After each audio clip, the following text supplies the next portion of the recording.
Namo Namaha. This Subhashitam is about the greatness of forgiveness. Kshama shastram kare yasya durjanaha kinkarishyati atrane patito vahnihi swayam eva pashamyati. When fire falls on a piece of land that has no grass, it extinguishes, it dies down by itself. So also, what can a wicked person do to someone who has the weapon of forgiveness with him in his hand? Kshama shastram kare yasya turjanaha kinkarishyati. So, the greatness, extolling the virtue of forgiveness, how important it is to forgive. And who better than the Lord Himself? When the Lord forgives, it is a new lease of life. So, this is very well understood in the story of Kaliya, the serpent, who was ruling the lake Madhu. Lake Madhu is a little lake along the banks of the river Yamuna.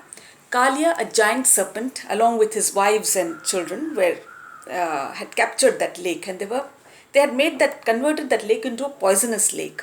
So the people of Gokula, Brindavan, they found it very difficult because the water was poisonous, and whoever drank the water, even by mistake, would die.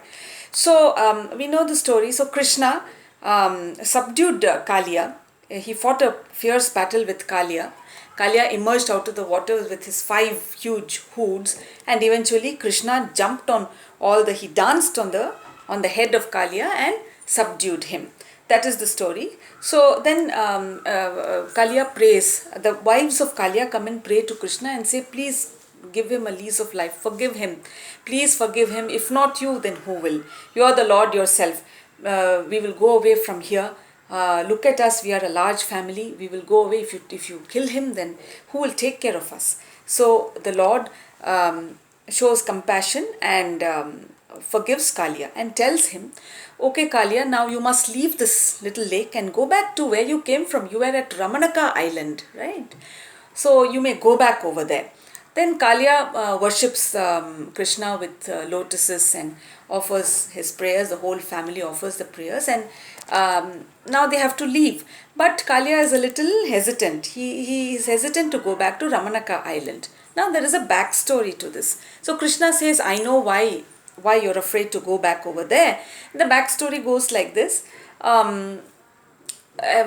Actually, in this island, Garuda is supposed to be given some offering of food every day under an ashwatha tree. The snakes are supposed to leave behind some food for Garuda to eat. You see, Garuda and the snakes are arch rivals, because there was again one more story. Garuda and the snakes share the same father, sage Kashyapa, but their mothers are different. Garuda's mother was Vinata, and the snakes had Kadru as their mother. So there was a bit of a tussle between the two wives of sage Kashyapa, Vinata and Kadru. So Vinata apparently lost a bet that she had with Kadru, and she had to serve her as a slave to Kadru. And eventually Garuda, of course, brought the nectar of immortality, which sort of redeemed his mother from slavery. So Garuda bore this vengeance in his mind, and he did not like the sons of Kadru, the snakes, his half brothers, but there was rivalry. So, but it was decided that, and he would prey on the snakes, but it was decided that some kind of offering will be left for Garuda every day here in this island, Ramanaka island. And one of the snakes of, one of the sons of Kadru was Kaliya. He was very powerful, and at the time he was in his youth, and he was quite arrogant and proud. He said, why should we leave anything for Garuda? I'm not going to leave anything for Garuda. So Garuda was enraged when he came to know of this, and a fierce battle ensued between the two of them. Then Garuda, with one wing, he just pushed. Garuda is far too powerful for anybody. So he pushed Kaliya, who fell on the ground, and then he had to escape from there. Otherwise, he would have been killed. So he came running, and he came and occupied the lake Madhu.